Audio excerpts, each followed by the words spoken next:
Bonjour à tous, je m'appelle Estelle Abou et je vous souhaite la bienvenue sur Réel. Avec ce podcast, je donne la parole à des personnalités qui ont un impact positif, réel, sur l'autre, l'économie, l'environnement ou les générations futures. Par leurs actions, leurs entreprises, leurs pensées, leurs œuvres ou leurs visions, ces hommes et ces femmes contribuent d'une manière ou d'une autre au monde de demain et à celui d'aujourd'hui. Si vous aimez le podcast et que vous voulez me soutenir dans ma démarche, la meilleure manière de le faire, c'est de vous abonner, de mettre 5 étoiles à l'épisode, de le commenter ou encore d'en parler autour de vous sur les réseaux sociaux et dans la vie réelle. Alors je vous souhaite une très bonne écoute et on y va. Bienvenue dans ce 3e épisode des Conversations thérapeutiques. Tous les mois, je vous propose de partager mes discussions avec Alix Georges, hypnothérapeute et thérapeute au sens large, déjà intervenue dans Réel à plusieurs reprises. Elle aide au quotidien de nombreuses personnes et j'ai eu envie d'aborder avec elle plusieurs thématiques de société qui nous concernent toutes et tous. Le premier épisode parlait du travail, le deuxième du couple et cette fois, nous abordons un sujet qui devient un quasi-fléau mondial, les addictions. À quoi reconnaît-on une addiction ? À quelle partie de notre cerveau fait-elle appel ? Quelles sont les causes psychiques de l'addiction ? Peut-on être addict au fait d'être addict ? Pouvons-nous vivre longtemps avec une addiction ? Conduit-elle forcément à la mort ? Est-il possible de guérir tout seul ? Et enfin, zoom sur le sucre, ce poison mortel. Allez, j'arrête de parler et laisse place à cette 3e conversation thérapeutique avec Alix Georges. Alix, merci beaucoup d'être de nouveau dans le podcast. C'est le 3e épisode de nos conversations thérapeutiques. Et cette fois-ci, on va parler des addictions. Sans plus tarder, je vais pas te demander de te représenter parce que finalement, je pense que maintenant les gens commencent à te connaître assez bien. Mais pour résumer quand même, tu es hypnothérapeute et thérapeute au sens large depuis maintenant 4 ans. 4 ans. Tiens, c'est l'âge du podcast d'ailleurs. Est-ce que tu peux nous donner une définition de l'addiction ? Bonjour Estelle, merci encore de ton invitation pour cette série Conversations thérapeutiques. Alors l'addiction, c'est une pathologie tout d'abord, donc qui est reconnue justement dans les manuels médicaux comme une pathologie, qui est caractérisée par une dépendance à une substance ou à une activité avec des conséquences nuisibles pour la santé. D'accord. Ça, c'est la définition de l'addiction. On pourrait dire que c'est un désir, une envie irrésistible, impérieuse, intrusive, très puissante, voire compulsive, de consommer ou de pratiquer une activité qui entraîne progressivement un désinvestissement vis-à-vis des autres, vis-à-vis des autres activités et vis-à-vis de soi-même, bien entendu. On parle de dépendance lorsqu'on se retrouve dans l'impossibilité de s'abstenir de consommer. C'est vraiment ça, la définition de l'addiction. D'accord. C'est une impossibilité de s'abstenir de consommer ou de pratiquer une activité. Et ceci, malgré la survenue de conséquences négatives sur sa propre santé ou sur sa vie sociale. D'accord. Qui est caractérisée donc par une perte de contrôle qui mène à des tentatives répétées pour réduire ou stopper l'usage ou le comportement. C'est-à-dire que ce qui est important de comprendre dans le phénomène de l'addiction au sens médical, c'est que la personne est souvent très consciente de ce qui lui arrive. Il y a une grande souffrance de l'addict et une impression d'impossibilité à s'en sortir tout seul. D'accord. Tu vois ? Ok, je vois. Mais du coup, comment on reconnaît l'addiction ? Alors, à quoi on la reconnaît ? Déjà, l'addiction, pour être un tout petit peu plus précis sur la définition, donc elle peut être liée à des substances. Donc, par exemple, drogue, tabac, cannabis, sucre, alcool, par exemple. Elle peut être aussi comportementale, c'est-à-dire addiction au sexe, aux jeux, à la télé, aux jeux vidéo, au sport, au travail, aux achats, aux réseaux sociaux, à Internet. Ça, on le voit beaucoup émerger en ce moment. L'anorexie est considérée comme une addiction. La boulimie est également considérée comme une addiction comportementale, avec toujours cette caractéristique de « c'est plus fort que moi ». Je ne peux pas m'empêcher de. L'anorexie aussi, alors qu'on se prive finalement de quelque chose. C'est quand même un phénomène d'addiction. Parce qu'il y a une répétition compulsive. C'est une addiction à l'état d'anorexie. Comportementalement, exactement. D'accord. Alors, là où j'introduis d'ores et déjà une nuance, pour ne pas faire peur non plus à l'auditoire, et en fait, on a tous un tempérament plus ou moins addicts. Je vais te donner un exemple tout bête. Par exemple, on peut tout à fait avoir un comportement de consommation de substances psychoactives sans être addict. C'est ça, en fait, l'idée que j'essaye de dire. Exemple, on peut boire un verre d'alcool occasionnellement. Ça fait partie des comportements qui sont totalement intégrés aux habitudes sociales aujourd'hui, sans pour autant être addict.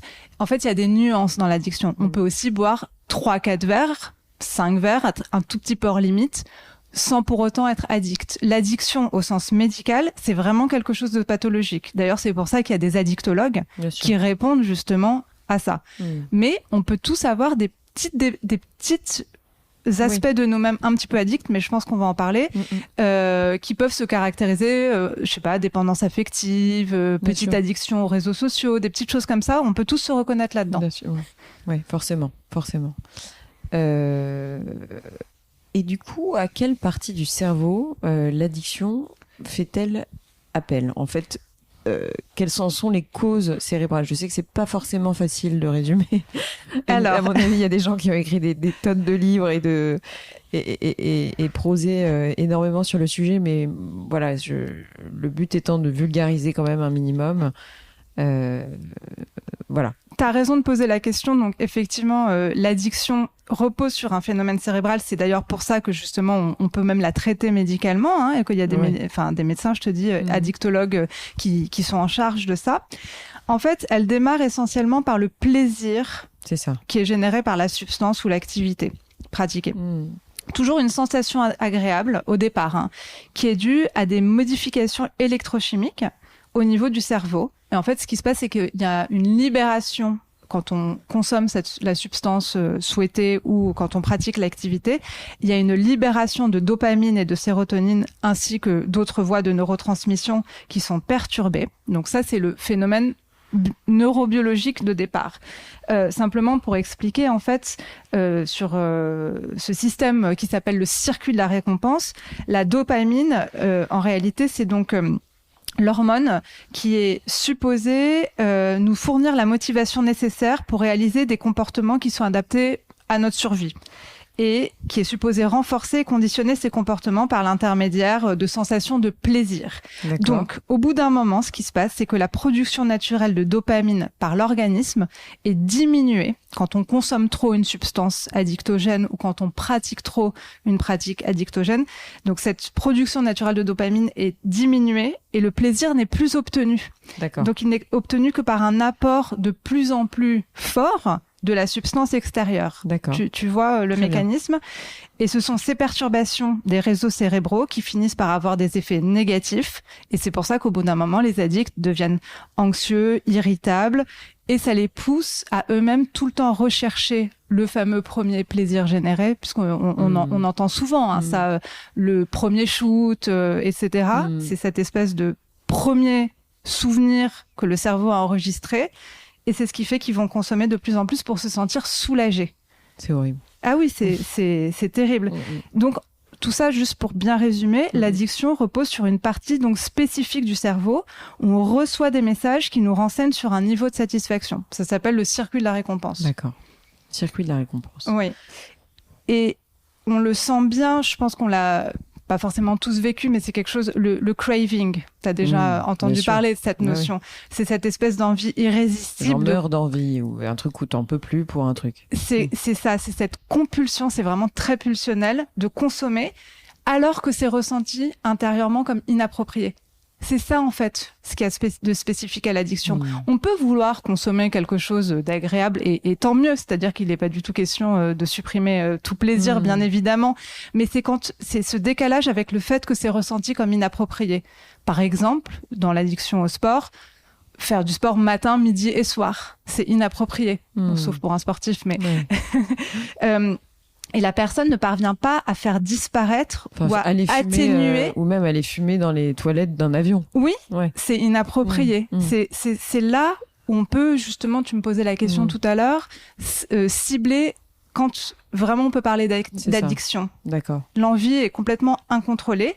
Et, simplement pour aller un tout petit peu plus loin, il y a des répercussions sociales, isolement, stigmatisation, marginalisation, séparation, problèmes financiers, il y a aussi des répercussions médicales, bien évidemment. avec un phénomène justement d'adaptation cérébrale progressive à ça. Alors là, c'était pour le cérébral. Oui. Et quand on parle des causes psychologiques de l'addiction, qu'est-ce qu'on peut dire là-dessus ? Alors, je pense pas qu'il y ait de réponse absolue à ce que je vais te dire. Néanmoins, il y a de la recherche qui a été faite en psychologie là-dessus.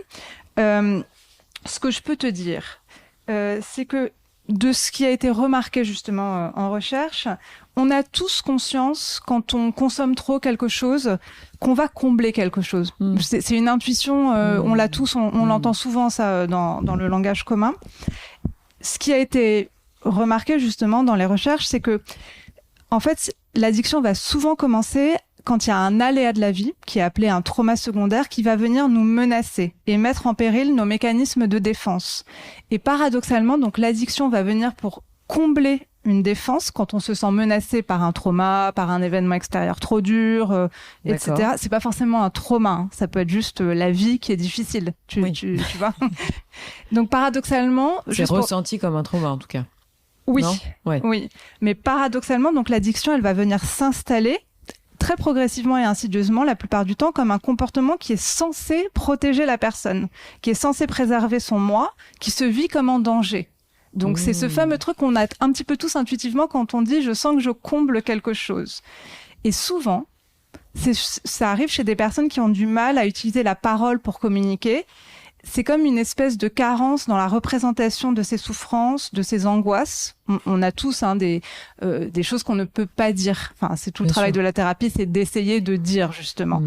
Et c'est pour l'addiction vient souvent s'installer quand il y a une difficulté à mentaliser, à se représenter, qui va se déplacer vers un comportement substitutif, qui va devenir progressivement la seule manière de penser P-E-N-S-E-R et P-A-N-S-E-R, la souffrance, et qui va enfermer le sujet dans une répétition, qui est évidemment toxique. Tu vois ce que je veux dire ? Je vois tout à fait. Je vois tout à fait, parce qu'en fait, tu vois, je pense à la... Excuse-moi, je me permets un exemple qui, moi, me parle, puisque ça me concerne. Mais la cigarette, par exemple, j'y reviens. Je pense qu'au début, la première fois qu'on fume, c'est un acte d'émancipation, de liberté, de je fais comme... On a envie de faire comme les grands. Enfin, tu vois, il y a un truc un peu comme ça. Oui. Et moi, il y avait chez moi une interdiction, mais drastique de fumer. C'est-à-dire que je pense que mon père aurait pu me guillotiner s'il m'avait vu avec une cigarette. Oui. Et je crois que encore maintenant, quand je fume, j'ai l'impression de prendre un petit interdit. Tu vois ce que je veux dire ? Enfin, il y a un truc d'enfant derrière qui se cache. Enfin, il y a une espèce de... J'ai un rapport à la cigarette très bizarre, peut-être du fait que y avait une forme de... Tu vois, d'interdit total. Oui, de gravité, et de ta part, de ce que tu dis, de volonté de transgresser. C'est ça. Et c'est... Exactement. Et d'ailleurs, ce que tu dis sur la cigarette est très intéressant parce que Alan Carr, qui est assez connu pour les gens qui essaient d'arrêter de fumer parce qu'il a écrit un livre là-dessus qui marche très bien, explique que la première cigarette, personne ne l'aime. Elle donne des nausées, elle est désagréable. Mais la cigarette, dans ce qu'elle représente, aussi bien en termes transgressifs, comme tu dis, et aussi en termes, c'est aussi une notion intéressante toujours pour filer la métaphore de la cigarette. Toi, c'était une transgression, mais il y a des gens qui fument parce que c'est par loyauté. Il y a un sketch de Blanche Gardin là-dessus. Oui, exact. Tu te rappelles ? Bien sûr, très bien. Je m'en souviens très bien. Exceptionnel. Où elle explique qu'elle ne pouvait pas ne pas fumer. Parce que toute sa famille fumait. Elle parle justement du fait que ça respirait le bitume chez eux. Il y avait non, mais c'est intéressant parce qu'il y avait une disposition très naturelle du produit. Pour elle, dans cet exemple qu'elle donne, parce que toute sa famille fume, qui a créé l'addiction. Donc toi, c'est par transgression, il y en a d'autres, c'est par loyauté. C'est ça. Non, mais tu vois ? Mais je pense qu'effectivement, ça peut se transposer sur d'autres sujets que la cigarette. Enfin, t'as raison, ça peut sur toutes les addictions. Sur la bouffe, sur, la drogue également, bien sûr. Et si tu veux, je peux même... si tu veux aller un petit peu plus loin sur ce sujet... l'addiction, elle est donc toujours vécue, si on va un petit peu plus loin là-dessus, comme un vécu carentiel qui est innommé, qui est irreprésenté, comme un sentiment intérieur d'incomplétude, donc que la substance ou que le comportement va donner l'illusion de combler. Et ça arrive souvent, en fait, chez des personnes dont les histoires infantiles avec les repères identificatoires parentaux, donc on appelle ça en fait le narcissisme primaire, ont été perturbées parce qu'il y a eu défaillance, parce qu'il y a eu carence. Souvent dans des familles, je généralise énormément, surtout, voilà, où la parole a peu servi à communiquer. Au communiquer, je parle sur le registre émotionnel, hein, bien entendu, et où l'organisation du sujet, qui normalement dépend beaucoup, surtout au moment de l'enfance, de la bonne qualité des intercommunications et de la sécurité affective dans l'environnement familial, où cette organisation n'a pas pu se faire. Tu vois ce que je veux dire ? Ça ne veut pas dire que le reste de la maturation affective ne s'est pas déroulé normalement. D'accord. On parle vraiment de quelque chose qui se passe dans le pré-langage, Okay. avant l'accès au langage, quelque chose qui a été vécu sans possibilité de représentation. L'enfant qui n'a pas encore appris à parler, oui, doit avoir des repères malgré tout de communication, c'est-à-dire de chacun à sa place, papa, maman, le frère, c'est même pas la malgré sœur. tout, il doit avoir des repères. D'accord, qui sont avant le langage. Exactement. Si ces repères, en l'occurrence, ne sont pas là, oui, il va se créer une sorte de manque en lui. C'est ça. C'est ça que tu veux dire ? C'est exactement ça. D'accord, ok. Il va avoir comme une cicatrice, d'une certaine façon. Je pense qu'on l'a un peu tous, hein. Oui, non, mais ça n'existe pas par définition. Non, mais, la perfection n'existe pas. Non, donc, ouais. Exactement. Donc ça se passe très tôt. C'est quelque chose qui est vécu donc sans possibilité de représentation, puisque donc l'enfant pré-langage se représente les choses. C'est comme ça qu'il est organisé en fait au tout départ. Donc là, il y a quelque chose qui échappe à la possibilité de se représenter, qui va laisser comme une cicatrice, qui restera toujours quelque part une menace pour la construction du moi. Comme je te disais, le reste du développement peut très bien se passer, mais il y a un espèce de reliquat. C'est pas toujours la faute des parents, hein. Parfois c'est un événement extérieur, en fait, ou même c'est un ressenti de l'enfant par rapport à ce qu'on appelle en psychologie le regard parental. Tu vois. Et donc c'est toute cette problématique dans la construction infantile, donc la fameuse qu'on appelle le narcissisme primaire, qui va se trouver perturbée dans son organisation par des défaillances, et donc toujours schématiquement pour poursuivre dans cette logique, la personne, quand elle grandit, va toujours se trouver... D'ailleurs, c'est souvent pour ça que les addictions commencent à l'adolescence. Hein.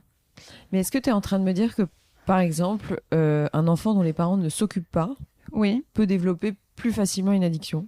Il peut. Ouais. Alors, il y a des études psychologiques, justement. Il y a un très grand psychologue, psychiatre qui s'appelle Jean Bergeret, qui est un des pères de la psychiatrie, qui explique que n'importe quelle structure psychique peut développer une future addiction.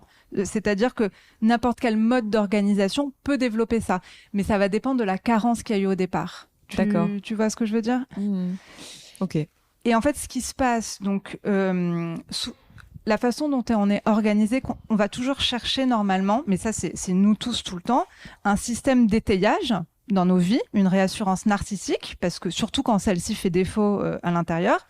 Je te donne des exemples de ces fameux étayages dans la vie, la famille, les enfants, le couple, le boulot, les activités qui viennent compenser les fameuses carences internes du sujet. Tout se passe bien tant que ces étayages fonctionnent. Je te disais que souvent l'addiction va s'installer quand il y a un choc. D'accord. Le fameux trauma dont je te parlais, quand il y a un effondrement, là, la menace interne va réapparaître et l'addiction peut servir de pansement à cette souffrance qui est souvent ingérable. Il n'y a pas le choix. C'est pour ça que l'addiction, elle va servir à quelque chose. C'est pour ça que dans le cas des addicts, il y a qu'à se mettre un coup de pied au cul, ça sert à rien. En fait, l'addiction, elle est là pour quelque chose. Elle sert à quelque chose. Tu vois ?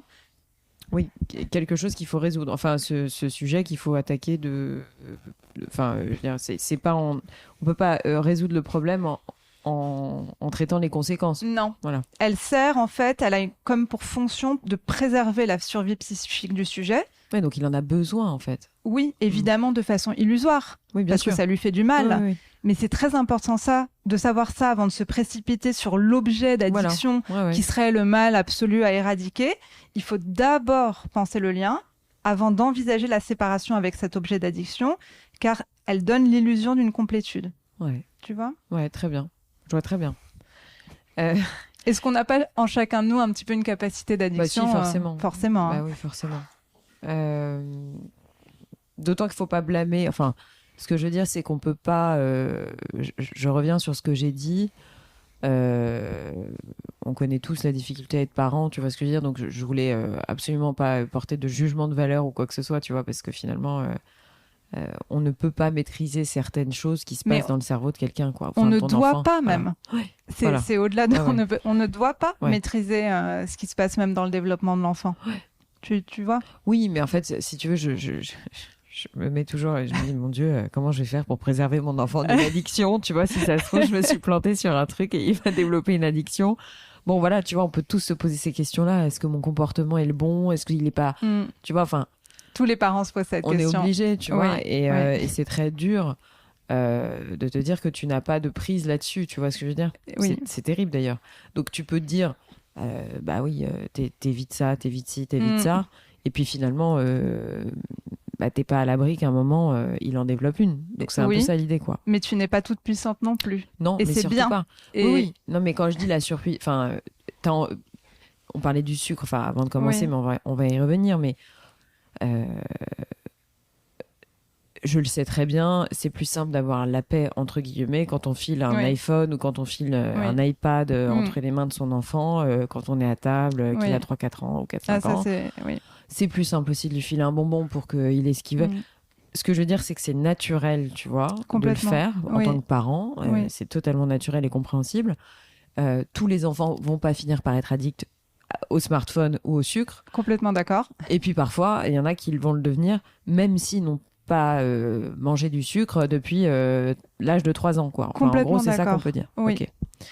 Ah oui, alors, ensuite, je voulais te parler d'un sujet, j'arrive pas très bien à formuler ma question, mais c'était, est-ce qu'on peut être addict au fait d'être addict, au sens, une fois que, par exemple, on pense avoir résolu, puisque j'essaie d'organiser ma pensée à travers ce que tu viens de dire, on pense avoir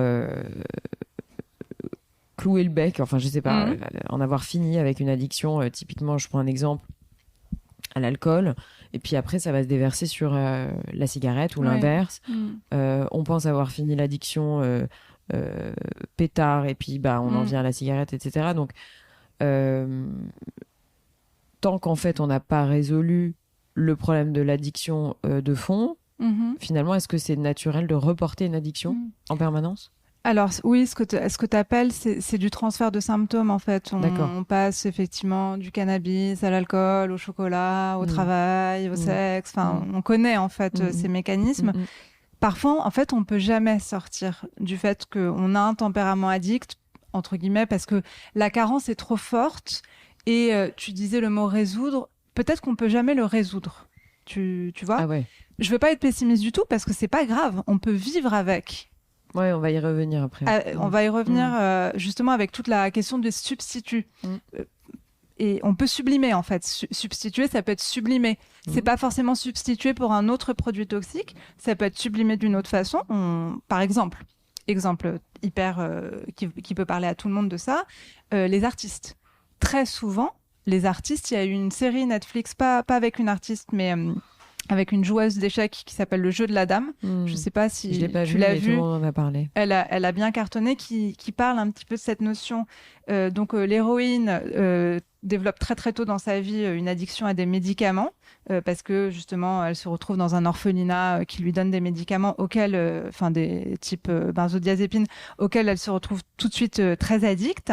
Mais ça lui sert surtout à canaliser ses démons intérieurs parce que je veux pas spoiler toute l'histoire, mais bon, elle a des raisons d'avoir des démons intérieurs.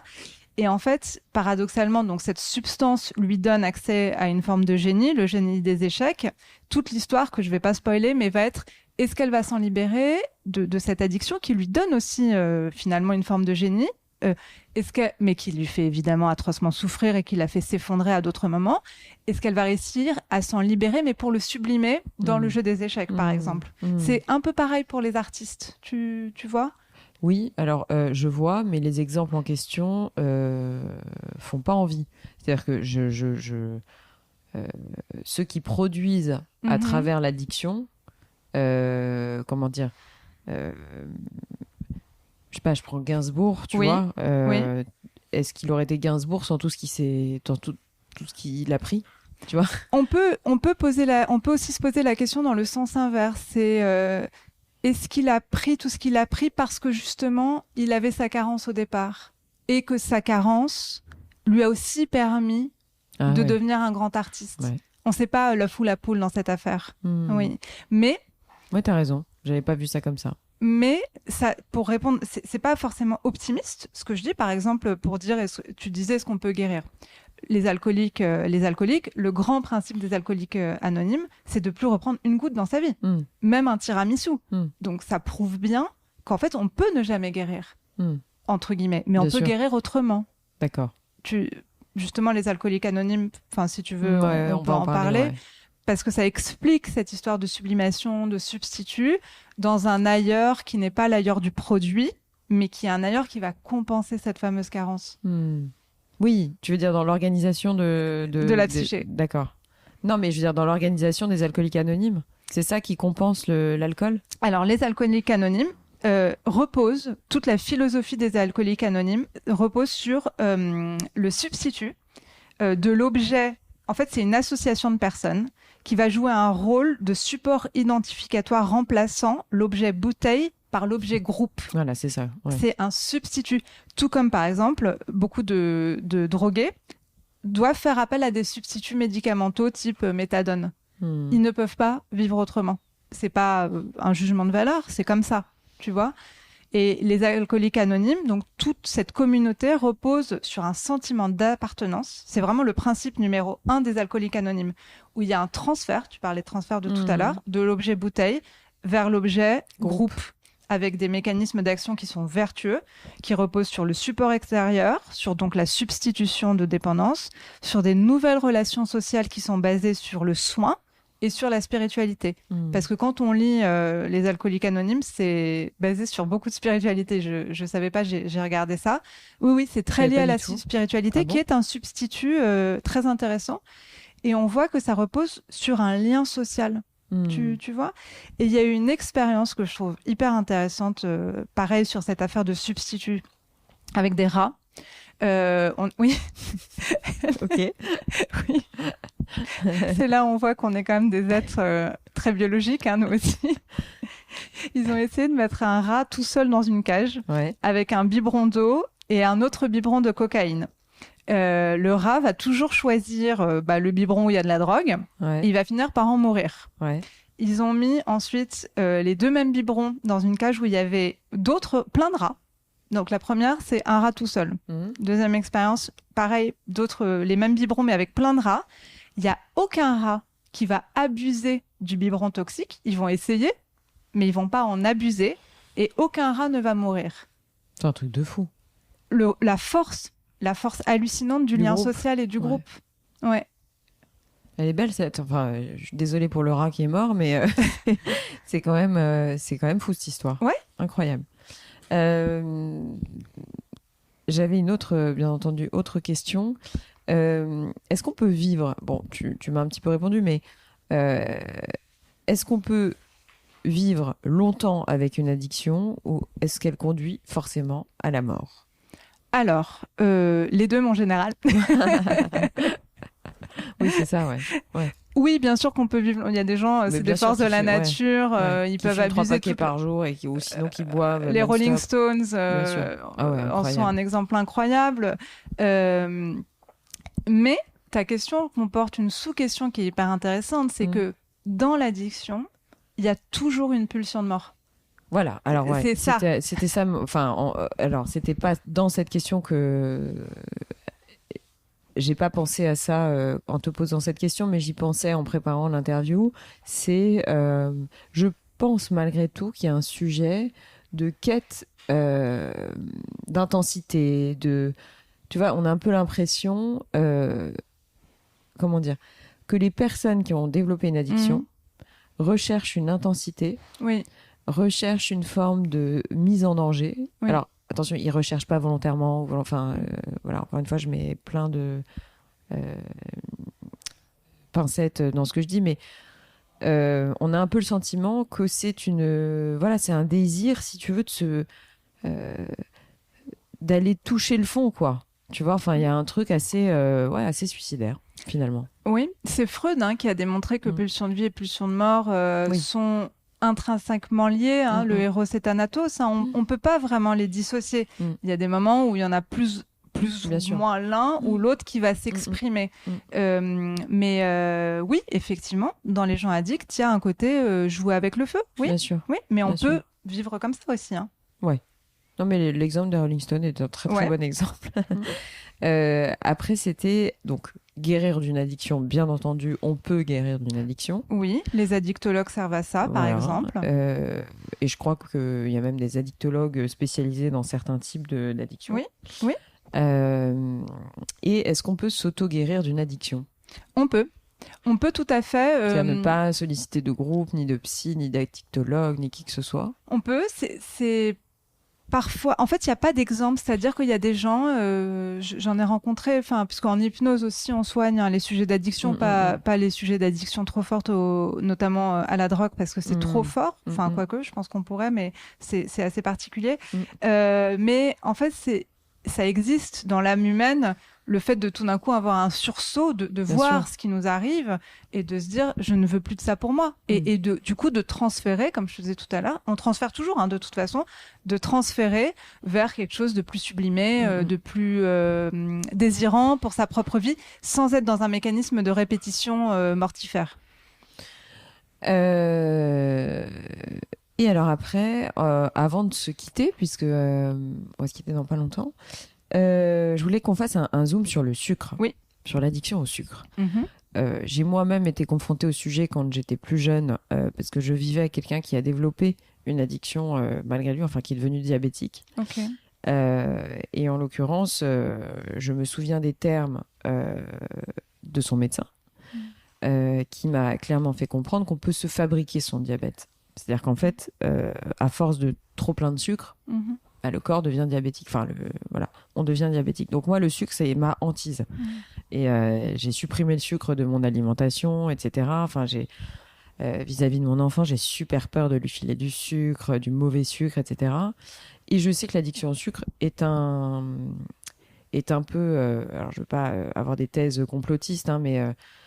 on nous dit souvent, on met du sucre dans tout, tout ce qui est industriel, on met du sel aussi partout, voilà. Mais le sucre, c'est vrai que ça développe quand même un besoin compulsif chez des gens qui est incontrôlable. J'ai vu ça, moi, après, indépendamment du cas que j'ai cité. Là, j'ai croisé une copine qui m'a dit, je vais voir un addictologue parce que je ne peux pas me passer du sucre. Et quand on connaît vraiment biologiquement les causes du trop plein de sucre, on comprend que c'est une drogue. Oui, voilà. Tout ce que tu dis est très juste et très grave en fait, parce que alors le sucre, c'est pas considéré médicalement encore comme une drogue. Ouais, ou comme une addiction. L'addiction au sucre, d'un point de vue juste médical, n'existe pas, mais évidemment qu'elle existe. Moi, c'est celle que je vois le plus au cabinet. Oui, parce que c'est très fréquent en fait, ce que tu et c'est un énorme problème de santé publique puisque le sucre, on dit qu'aujourd'hui c'est le premier tueur au monde avec le diabète, l'obésité, l'hypertension. Donc le sucre, tu l'expliques très bien, le sucre il fait du bien. C'est-à-dire que, c'est le fameux plaisir, pour revenir à ce qu'on se disait tout à l'heure, il a un effet qui est indiscutablement apaisant au démarrage. Et pour ça, il y a des facteurs pareils, biologiques et psychologiques. Sa consommation, biologiquement, elle entraîne une augmentation de la production de sérotonine et une baisse des hormones de stress.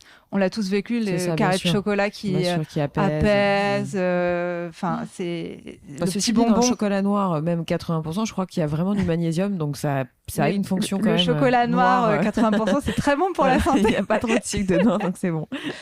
Et la dimension psycho-affective, qui est hyper importante, et tu le dis toi-même justement, tu l'as dit tout à l'heure avec ce que tu racontais sur les enfants, où on leur donne des bonbons et notre culture nous incite dès le plus jeune âge à le considérer comme apaisant, réconfortant, récompensant. Quel enfant ne s'est pas vu proposer justement une petite sucrerie après un bobo, un malheur, une injustice, et tu disais toi-même que tu as peur de rentrer là-dedans avec ton enfant. Sûr. Il y a une chanson, à vous dirais-je maman, moi je dis que les bonbons valent mieux que la raison. C'est tellement dans notre inconscient collectif. Aussi. Et les bonbons, c'est plus sympathique que les fleurs. Je vous ai apporté des bonbons. Jacques Brel. Oui. T'as raison. pareil, les sucres, c'est associé dans l'inconscient collectif à des événements, des situations agréables, les fêtes, les anniversaires, les gâteaux d'anniversaire.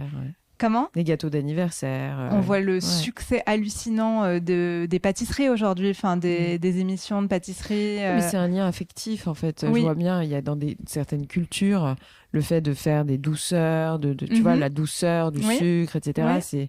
C'est un acte d'amour. Oui. En anglais, par exemple, quand on aime quelqu'un, on l'appelle honey, sweetie. C'est très, très présent dans notre inconscient. Et ça, c'est une catastrophe. C'est ça qui mène justement à ce problème de santé publique. Et vraiment, pour même terminer sur le sucre, qui est pour moi un sujet très grave, dans les cigarettes, ce qui rend addict, et ça personne ne le sait, c'est pas la nicotine, c'est le sucre du chocolat et du miel. Ouais. Et c'est assumé. Enfin, tu tapes sur Google cigarettes, sucre, il y a 1000 articles dessus. Ils mettent du sucre dans les cigarettes et c'est ça qui rend addict. C'est pas la nicotine, c'est le sucre. T'es sûr ? C'est ce que j'ai lu. Ah, parce que je pensais que la nicotine, c'est quand même un truc... Elle est moins addictive que le sucre. Ah oui, donc les deux combinés, d'accord. Exactement. Incroyable. Excuse-moi, je t'ai peut-être coupé la parole. Non, pas du tout, au contraire. C'était passionnant, Alix. Franchement, j'ai appris plein de choses. Je pense que cet épisode servira à beaucoup de monde. On peut quand même rappeler le fait que allez consulter Alix si vous avez des problèmes d'addiction. Donc c'est Alix Georges, vous tapez son nom sur n'importe quel moteur de recherche, vous tomberez sur elle. Elle est très accessible et je vous encourage à aller la rencontrer si vous avez des sujets d'addiction, mais autres aussi finalement. Merci beaucoup Alix. Merci à toi Estelle, merci à tes auditeurs et à très bientôt. Vite. Merci, ciao. Au revoir. Voilà les amis, c'est la fin de cette interview, j'espère qu'elle vous a plu. Si c'est le cas, n'oubliez pas de partager l'épisode via les plateformes d'écoute comme Acast, Apple Podcasts, Spotify ou votre application de podcast préférée. Le partage et la notation du podcast sont super importantes pour moi, donc je compte sur vous pour mettre des étoiles et des commentaires là où c'est possible. Pour vos suggestions d'invités, n'hésitez pas, je suis joignable sur le compte Instagram du podcast, Réel Podcast. Merci encore à toutes et à tous d'être de plus en plus nombreux à écouter Réel et à très vite pour un prochain épisode.